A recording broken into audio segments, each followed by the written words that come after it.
Baie welkom julle almal, is lekker by julle almal te sien en by julle te wees en saam met julle te wees. Ons word stil vanmôre met Psalm 106, wat ons die volgende lees. Prys die Here, loof die Here want hy is goed, aan sy liefde is daar geen einde nie.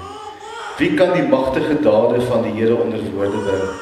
Wie kan sy lof ten volle verkondig? Het gaan goed met die mens wat die reg handhaaf, wat by elke geleentheid geregtigheid doen. Dink aan my Here, in die liefde vir die volk. Sluit my ook in by die redding, dat ek die voorspoed van die uitverkorenes mag aanskou, en mag deel hê in die blydskap van die volk. My mag verheug saam met die wat aan u behoort. Kwaad en wil gemeente, die Here groet elkeen van julle vanmôre, en hy skenk aan julle sy liefde, sy genade en sy barmhartigheid in oorvloed. Amen. Ons gaan vanmôre saam lees uit Hebreërs 4 uit. Ons het nou hierdie reeks wat ons nou so doen oor Hebreërs. Ons begin, as ek net so vinnig 'n voorlig kan gee, Hebreërs 1 praat hy en wil hy vir ons kom sê wat ons verhouding met God moet wees, maar wil hy veral vir ons kom sê, wie is Jesus?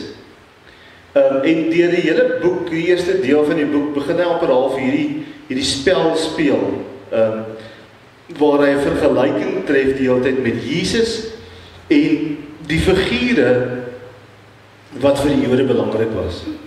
So as 'n mens nou gaan dink aan die figure in wat vir die Jode belangrik was, dan dink 'n mens in die eerste plek aan engele.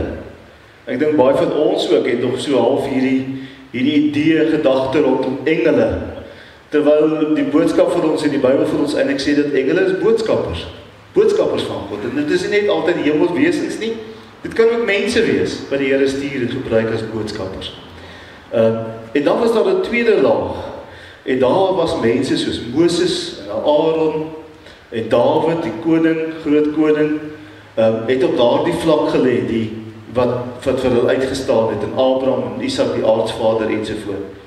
En dan was daar nog 'n vlak gewees onder hulle, en dit was nou die profete en die ander. En in die heel eerste hoofstuk begin die Hebreërskrywer en sê, in die verlede het julle baie keer en op baie tye gehoor deur baie mense, die profete, die aardsvaders, ensovoorts van wie God is. Maar nou, in die laaste tyd, het hy homself kom bekend maak deur Jesus. En dan sê hy vir ons iets oor Jesus. Hy sê hy is die ewebeeld van die wese van God. En daarmee wil hy vir ons eintlik sê, hy is God self. En dan vergelyk hy Jesus met die engele.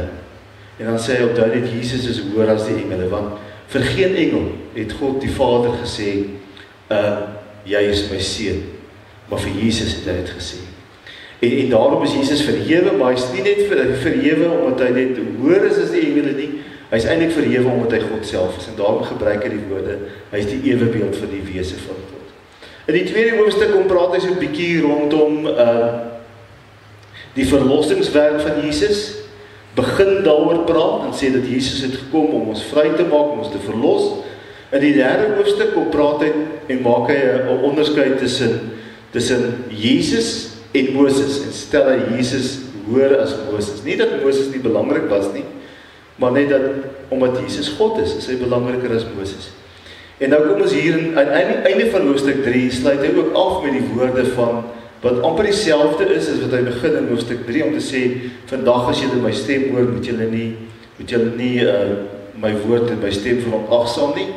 En dan herhaal hy dit in hoofstuk 4, want dit is so 'n belangrike tema, maar nou brei hy hom verder uit om te sê, wat bedoel hy met hierdie woorde? So kom ons, voordat ons lees, kom ons buig met ons hoofde in gebed. Wonderlike Here, die hemelse Vader, watter voorreg is dit vanmôre om so saam by mekaar te wees as 'n gemeente. En dat ons elkeen vanmôre hier is, omdat U ons geroep het, met 'n doel het U ons hier gebring, sodat ons die stem en die woord kan hoor. En Here, my gebed is vanmôre dat U wat deur die Gees alreeds die hele week ons harte voorberei het, om hierdie woord te ontvang. Gees van God, is my gebed vanmôre dat U sal kom en hierdie woord in elke hart sal kom plant. En wanneer ons ook al hier verweg is van die kerkgebou en klaar na die preek geluister het, Gees, dat U nog steeds die een sal wees wat daardie saad sal laat groei sodat dat u geloof, die geloof in ons elkeen sal groei en groot en sterk sal word. En dat ons uiteindelik elke dag sal bly groei in die teenwoordigheid. En dat u vrug, Gees van God, ook duidelik sigbaar sal word in ons elkeen se lewe. Ek bid daarom vanmôre dat u elkeen wat hier is vanmôre net in hulle harte sal stil maak, dat dit net rustig sal maak, sodat ons u woord en die stem kan hoor. En Here, ook vir my as prediker. Ek is maar net die instrument. Ek is net die kanaal wat u gebruik vanmôre en waardeur u spreek. Maar Gees van God, dis u wat met ons praat. En daarom is my gebed dat u ook vir ons elkeen sal aanraak vanmôre, ook vir my sal gebruik om u woord suiwer te verkondig. Dit bid ek in Jesus naam. Amen.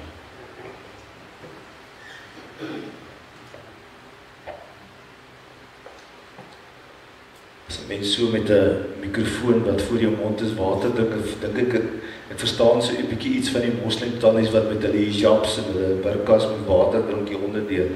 Want jy moet so mooi mik waar jy die glas sit, dat jy nie die mikrofoon in die glas druk nie. Hebreërs 4 vers 1 tot 11. Terwyl die belofte om in sy rus in te gaan nog van krag is, moet ons oppas dat dit nie miskien later blyk dat een van julle agtergebly het nie. Ons het die blye boodskap ontvang net soos hulle, maar hoewel hulle die predik gehoor het dit hulle niks gebaat nie, omdat hulle nie geglo het wat hulle gehoor het nie. Ons wat glo, gaan wel in die rus in, maar hulle nie, soos God gesê het, toe het ek in my toorn 'n eed afgelê. In my rus sal hulle beslis nie ingaan nie, en tog was sy werk na die skepping van die wêreld reeds afgehandel. Want ergens in die skrif word die 7de dag gesê, word van die 7de dag gesê, en God het op die 7de dag gerus van al sy werk. En terwyl hier weer gesê word, in my rus sal hulle beslis nie ingaan nie.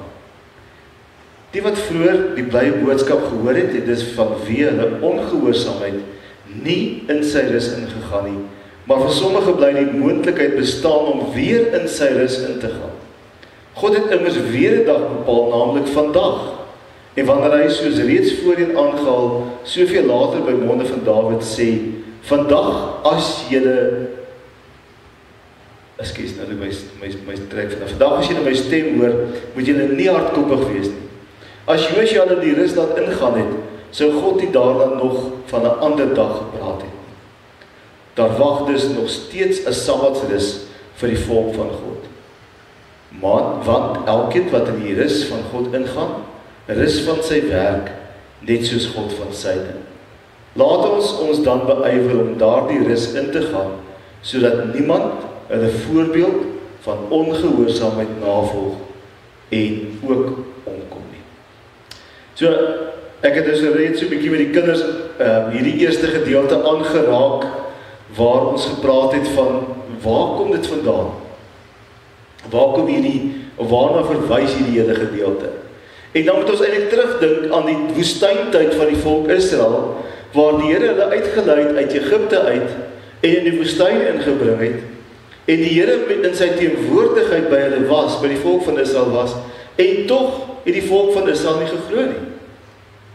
Nou, moet ons dan so 'n bietjie versagtende omstandighede vir die mense gee. 'n Mens haal altyd baie keer net aan om te sê, ja, maar kyk het, hulle was in die teenwoordigheid van die Here, en hulle het nie geglo nie, ensovoorts. Maar ons moet verstaan wie die volk van God was toe hulle uit Egipte gekom het. En ons moet verstaan dat daar nog nie 'n vaste godsdiens was soos wat die Joodse godsdiens later was, veral na dat hulle die tabernakel gebou het in die woestyn en nadat God vir hulle die wette gegee het nie. Voor die tyd was die volk eintlik maar nog 'n klomp losse klomp mense gewees. Hulle het wel van die aardsvaders af, van Abraham, Isak en Jakob, het hulle gehoor van God en geweet van God, maar vir 400 jaar het hulle in Egipte gebly. Hoe lang is ons nou hier in Suid-Afrika van Jan van Riebeeck af, 1652, nee. So ons is nog eers 200 jaar in Afrika. Vir 400 jaar. So dink net wat in hierdie 400 jaar gebeur, van dat Jan van Riebeeck hier met die reiger, die tuiger en die dromedaris hier aangekom het. Die wêreld het verander. Daar was niks gewees. Nou die teerpaaie en die dorpe en die kerke en die besighede en maatskappye en myne en wat alles. 400 jaar is 'n lang tyd. En in daardie 400 jaar het hulle in Egipte gebly en hulle nog te doen gehad met die Egiptiese gode. En dit is interessant, daar was nou onlangs weer 'n ontdekking gewees, wat hulle so 1400 jaar voor Christus het hulle inskripsie in Egipte opgegrawe waar die naam Jahwe verskyn. So hulle het geweet wie God is. Maar het God nog nie geken soos die volk Israel later in die tyd van Dawid en Jesaja se tyd die Here geken het, want daar was nog nie 'n georganiseerde kerk en 'n georganiseerde godsdienst. Dit was mense se persoonlike verhouding met God gewees. So kom ons gee so bietjie versagtende omstandighede vir die volk wat in Israel getrek het, want hulle was nie blootgestel aan God soos wat ons op 'n gereelde basis ook eredienste gehad het of 'n teenwoordigheid van die Here aanbid het, want daar was nog nie iets soos 'n tempeldiens gewees nie. Dit het nie bestaan. Daar was nie geskrifte nie, hulle het nie die Bybel gehad nie. Die Bybel is eers later opgeteken. So dit wat hulle gehad het, was mondelinge oorlewering wat vir hulle vertel is van wat gebeur het met Abraham en Isak en Jakob en hoe hulle gekom het in Egipte met Josef en dit wat die Here met hulle gedoen het in Egipte, maar dit was nie 'n volwaardige, klaar, finale godsdienst nie. En alhoewel hulle in die teenwoordigheid van God daar in Egipte was God nog eintlik vir hulle vreemd gewees. God het hulle wel beskerm met die wolkkolom in die dag en in die aand met 'n vuurkolom. God het wel vir hulle gesorg met manna en kwartels. Maar as hulle teruggedink het aan wat hulle gehad het, selfs al was hulle slawe in Egipte, was dit wat hulle gehad het, die kospotte van Egipte, hulle het goed geëet, hulle het goed gelewe. En nou is hulle in die woestyn en daar's nie water nie. Hulle moet met manna en kwartels eet. Wie van julle het al kwartels geëet? Jy moet nou maar baie kwartels eet as jy wil versadig word. Nee, manna weet ons nie regtig wat dit was nie. Ons het die idee dit was 'n broodrigheidjie geweest, maar ons het nie regtig 'n idee van wat manna was nie. Maar 'n kwarteltjie is maar 'n klein voeltjie. Is nie soos 'n hoenderboukie wat nou nog 'n bietjie vleis in het, daar op net bene aan. Jy moet maar 'n hele paar kwartels eet om versadig te word. En jy leef daar en nou sê die mense, nou kom ons by die punt waar hulle sê, maar dit was vir ons beter gewees in Egipte. Want het ons huise gehad, ons het ten minste gebly, ons het kos gehad, ons het water gehad, ons het dit gehad wat nodig is. Ja, ons was slawe en ons het hard gewerk en hulle het ons sleg behandel, maar ten minste het ons dit gehad. Nou bly ons in tent, ons reis van hier na daar, ons bly oor in die woestyn en ons weet nie waar jy is op pad nie. En dan verhard hulle harte in hierdie tyd. En nou kom sê die Here vir ons ook, maar hy het hulle gestraf.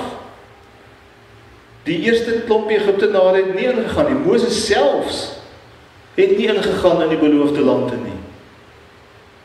Want die Here het vir hom gesê, ook jy het gesondig. En daarom het hy nie ingegaan in Kanaan nie.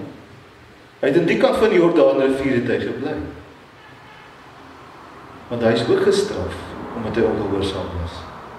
Alhoewel hy die man van God was, alhoewel hy naby God geleef het.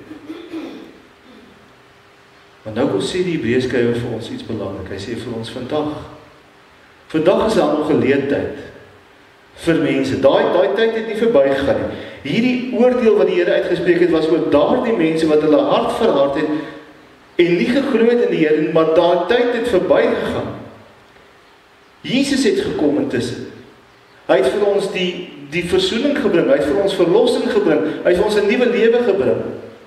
En daarom sê hy vir ons, vandag, as jy my stem hoor, vandag as jy hoor dat die Here jou roep op een of ander manier, of dit hier is in 'n kerk, in 'n kerkgebou, of 'n prediker wat preek op die televisie, of op 'n klippie wat jy kyk op YouTube, of een of ander sosiale media, maak nie saak nie, maar as jy die stem van die hoor wat vir jou sê, vandag moet daar verandering in jou lewe kom, dan sê, moenie hardkoppig wees soos die mense in die woestyn, die ou volk nie, dan maak jou hart oop vir die Here. Ontvang die Here in jou lewe, maak hom deel van jou lewe, sodat hy ook vir jou die verlossing en die vryspraak kan gee, wat hy beloof het van die begin af. Vandag, as jy die stem van die Here hoor, moenie hardkoppig wees nie, maar maak jou lewe oop, sodat jy ook kan ingaan in die teenwoordigheid van die Here, want die rus is nog van krag. Daar is nog 'n geleentheid. Maar wat is hierdie rus? Dis die tweede belangrike punt wat ons vanmôre vir mekaar moet sê, is wat is hierdie rus? Toe God op die 7de dag gerus het hy agteroor gaan lê, voete in die lug, niks gedoen nie. Nee. Hy het die skepping in stand gehou en hy hou nog steeds die skepping in stand. Hy is nog steeds besig om vir ons te sorg. Hy is nog steeds besig om ons lief te hê. Hy het nooit opgehou werk nie, maar hy het nie meer die skeppingswerk gedoen nie. So dit beteken nie dat hy nou net heeltemal ophou met dinge doen nie. God is nog steeds betrokke en teenwoordig in ons elkeen se lewe. So hierdie rus waarvan ons hier praat, is nie 'n rus dat ek nou met my voete lekker in die lug gaan sit en dink wat later in die tyd van Paulus en die Tessalonisense, toe hulle gedink het die wederkoms is vinnig en dit gaan spoedig wees, toe hulle gaan sit by die huis en dit niks gedoen nie, hulle het alles verkoop en hulle het daar gesit. En toe kom Paulus by hulle sê vir hulle, maar hoekom sit julle hier en niks doen nie? Hy sê, as die Here kom, moet hy julle aan die werk kry. Hy moet julle werksaam vind. Dis wat ons so 'n paar weke gelede toe ons oor Matteus 24 gepraat het, dieselfde, wat die Here sê, moenie ophou werk nie. Hy het daai verhaal wat hy daar aan die einde van Matteus 24 aanhaal van die werkgewer wat vir 'n lang tyd weg is en vir elkeen sy talente gegee het, sy geld gegee het, en dan kom hy terug na 'n lang tyd. Maar hy het die geoordeel, die ene wat sy geld gaan begrawe het, wat niks gedoen het nie, wat gedink het, hy is nou in die rus, en hy het sy voete opgelig en gaan agteroor sit, en die ander twee het gewerk, en hulle het vermeerder, dit wat die eienaar vir hulle gee, en vir hulle het hy gesê, ek het julle gekry, en ek beloon julle nou meer, omdat julle gewerk het. En dit juist daarom, dat die Here ons wil werksaam vind, by sy wederkoms. Nie so wat baie mense sê, dat ons weggeraak gaan word nie. Die Here sê, julle moet werkend bly, julle moet aan die werk bly. Maar wat beteken die rus dan? Die rus beteken dat ek en jy nou alreeds in hierdie lewe, in hierdie oomblik, wanneer ek my lewe, my hart vir die Here gee, alreeds in die koninkryk van die Here is. Dat ons reeds in die teenwoordigheid van die Here is. Dat ons reeds deur God gelei word, soos wat hy sê vir ons in Psalm 23, na waters waar rus is, na groen weivelde waar ons in sy teenwoordigheid kan wees. Ons is nou reeds in die teenwoordigheid van die Here. En in daardie wete moet ons rus vind. Wat is die grootste bekommernis van mense? In hulle lewe, nie geld nie. Nie om 'n man of 'n vrou te kry in hulle lewe, nie hoeveel kinders hulle gaan hê en waar hulle gaan bly nie. Die grootste bekommernis in enige mense se lewe is, wat word met my na hierdie lewe? Waarheen is ek op pad? Wat gebeur na hierdie lewe? Dis een van die mees gevraagde vrae wat jy sal kry ooit in die wêreld, is wat gebeur na die dood? Want mense te bekommernis daaroor. En die Here wil vir jou en vir my daardie kommernis kom stil maak en vir ons sê, ek gaan jou in die ewige rus invat. En jy sal nou al deel wees dan, hou op om te bekommer daaroor, want as jy glo in my, sal jy die ewige lewe hê. Nie dalk nie, nie miskien nie, wat sê Johannes vir ons in 1 Johannes 5 vers 13. Hierdie brief skryf ek vir julle sodat jy seker kan wees dat jy die ewige lewe het. Wie? Die wat glo dat die Seun van God, Jesus Christus, dat hy ons verlos het. Dis 'n seker wete. Nie dalk, nie miskien, maar die Here wil hê ons moet seker wees van ons verhouding met hom, seker wees van ons ewige lewe, wanneer ons glo in hom. Johannes skryf dit al eintlik in sy heel eerste hoofstuk wat hy skryf in Johannes 1 vers 12. Sê hy, aan elkeen wat glo en bely dat Jesus die Here is, het hy wat gedoen? Het hy die mag gegee om kinders van God genoem te word. Dieselfde woorde wat die Hebreërskrywer aanhaal as hy praat oor Jesus, om te sê, hy het vir Jesus kom seën, my kind. Jesus kom noem jou ook, vir ons elkeen, my kind. Ek gee jou die reg om 'n kind genoem te word van God die Allerhoogste, as jy jou lewe vir hom gee.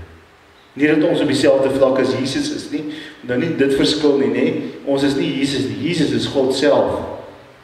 Maar ons word aangenome kinders in die koninkryk van God. Hy neem ons aan as sy kinders, as ons hom aanvaar as God in ons lewe.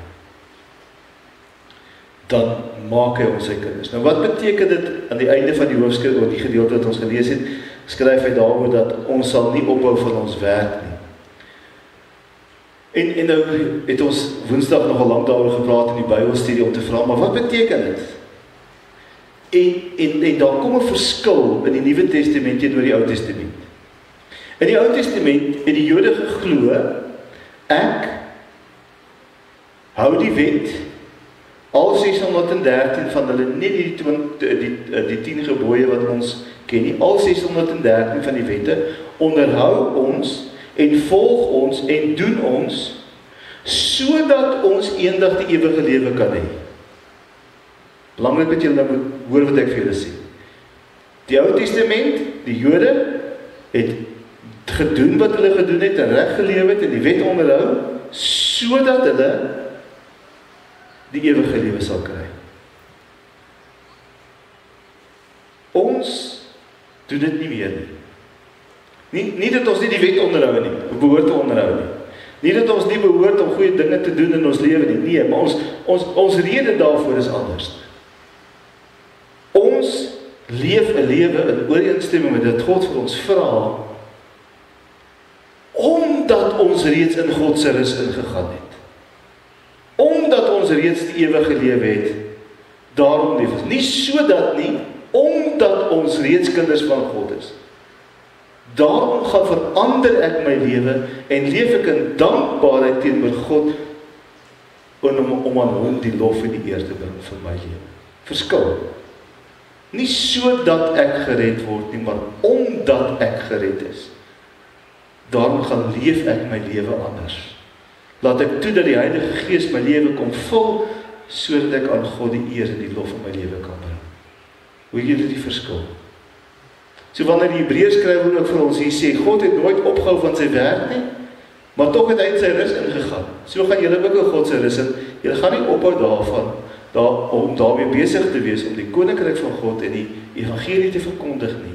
Jy gaan nie ophou om te lewe nie, maar die rede waarom jy dit doen, is anders.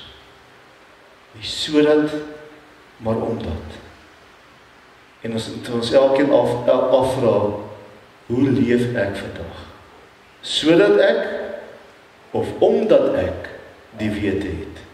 Omdat ek reeds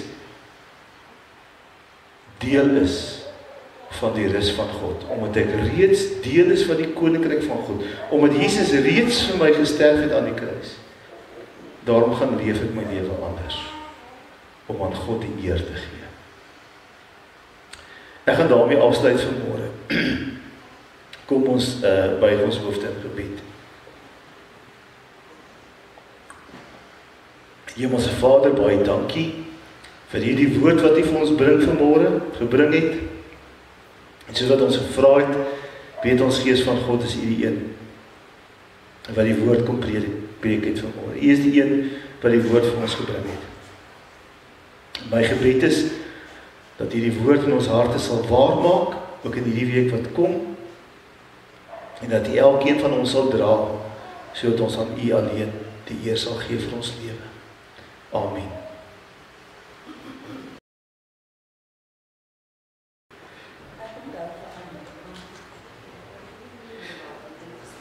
Ons sal vanmôre saam die nagmaal gebruik, en ek wil graag hê ons fokus moet vanmôre wees op genade. En ons praat so maklik daaroor. Die doopfonds staan daarvoor. En hy staan met 'n rede daar, dat ons ook die sakramente, ons het nou nie meer so baie babetjies nie, so ons sien nie so baie doope plaasvind in die kerk nie. Ek dink die laaste doop was my kleinseun gewees, as ek my reg onthou. Maar ons sien nie so baie dope nie. Maar ek wil hê ons moet die doopfonds sien, want die doop moet ons elke keer herinner aan die genade. Dis vir my asof daar vandag so 'n verdraaiing daarvan is. Ek het in die week weer, was daar nogal op ons kerkgroep wat iewerste, maar die goeie sluit nou ons maar in, van 'n stukkie gewees van iemand wat praat oor, jy moet gedoop word. En dan verwys dit nou na die groot doop natuurlik. As ons die doop iets maak wat 'n prestasie is van my, dan is dit nie meer genade nie. En die doop is genade. Want verlossing is genade, vryspraak is genade. Die feit dat ek en jy vanmôre hier sit, is genade. Die man aan die kruis het vir Jesus gesê, vergeef my. En die Here het vir hom gesê, vandag sal jy saam met my in die paradys wees. Jesus het nie eers vir die Romeinse soldate gesê, stop alles nie, haal my af van die kruis af, ek moet eers hierdie man doop nie. Die doop bring ons nie in die hemel nie. Die doop was nie ons sonde af nie. Die doop is net 'n teken daarvan. So 'n week of wat terug het vriende van ons se seun hier in die rand ergens in Kreersdorp se wêreld ergens het 'n belydenis van geloof afgelê. En die gebruik wat hulle gehad het in die gemeente was dat al die kinders verby, daar's 'n paar kinders wat gedoop is, wat nie as kinders gedoop is nie, maar as volwassenes wat die wat as kinders gedoop is, maar nou volwassenes is en net belydenis van geloof afgelê, het verby die doopfonds gestap, hulle hand in die water gedruk, net om hulle self te herinner, ons is gedoop. En dit is my nogal mooi. Hulle is nie weer gedoop nou dat hulle belydenis van geloof aflê nie, want hulle is reeds gedoop. God het die belofte gemaak. Of die pa en die ma nou perfekte gelowiges was, want wie van ons is, en of die dominee dalk 'n perfekte gelowige was, want wie van ons is, dit maak nie saak nie. Dis God wat die belofte gee. Dis God wat sy teken van genade vir jou kind, vir my gegee het, vir ons elkeen gee. Ons verdien dit nie. Daar was wel die praktyk in die Nuwe Testament se begin en Handelinge, dat mense tot geloof gekom het en gedoop is. Maar ons kan nie vandag meer aan Handelinge se tyd leef nie, want hulle was die eerste generasie kerk. So ons kan nie meer daarna vaskyk nie. Ons moet dit tyd aanbeweeg. Ons is nou al die 10de geslag of 12de geslag of 13de geslag gelowiges.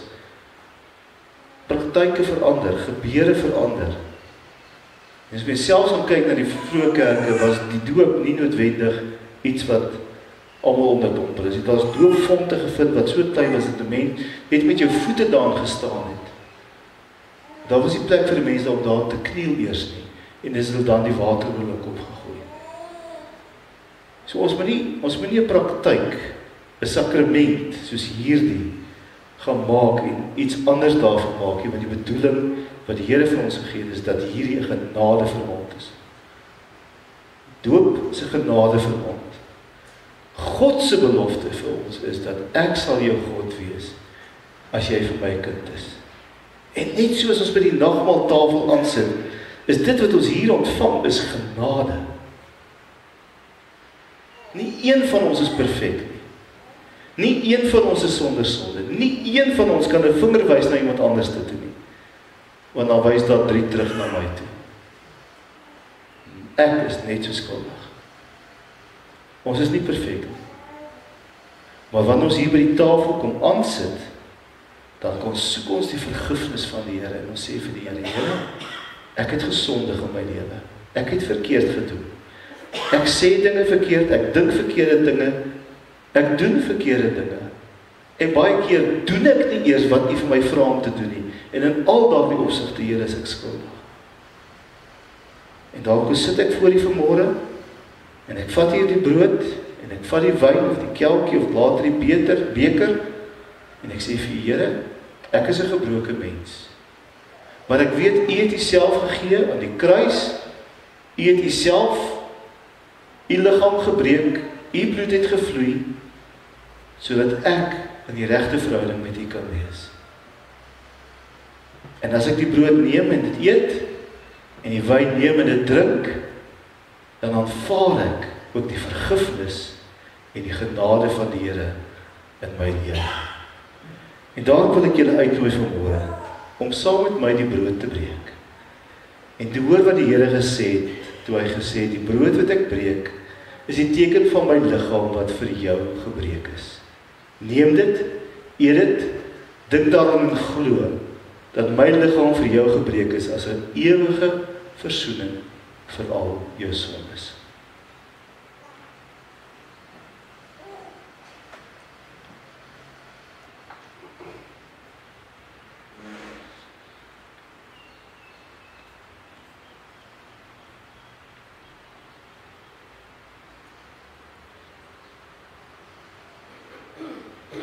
En daarna het Jesus die beker van danksegging geneem en vir sy disippels gesê, hierdie beker is die teken van my bloed wat gevloei het aan die kruis. Neem dit, drink dit, dink daaraan en glo, dat my bloed ook vir jou gestort is, as 'n volkome verlossing van al jou sondes.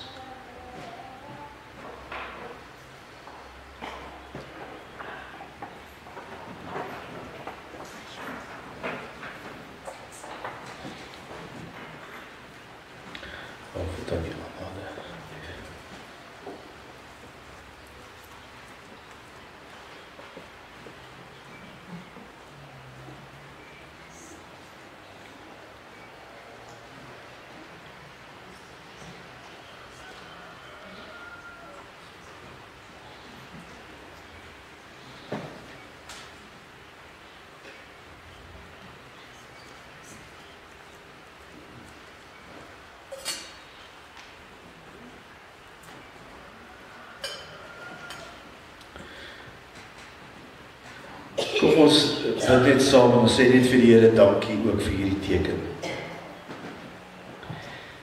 Here Jesus, U het ons gevoed vanmôre met die brood en die wyn as 'n teken daarvan dat U Uself ook prysgegee het, U lewe opgeoffer het, sodat ons die ewige lewe kan hê. Dankie dat ons vanmôre weer kan weet, Here, dat ons in 'n verhouding van genade teenoor U staan. En dat U genadig U hand van genade oor ons elkeen se lewe kom uitsprei vanmôre. En weer opnuut vir ons sê, vandag, as jy my stem hoor en jy antwoord daarop, dan is jy my kind. En dan neem ek jou aan as my kind. En dankie daarvoor, Here. Dankie dat ons as gebroke mense voor U kan staan, dat U nie perfektheid en volmaaktheid verwag nie, maar dat U weet ons is gebroke. En in Christus Jesus, daardie gebrokenheid weer kom herstel. Ons bring in U al die lof en die eer daarvoor, Here ons God. Amen.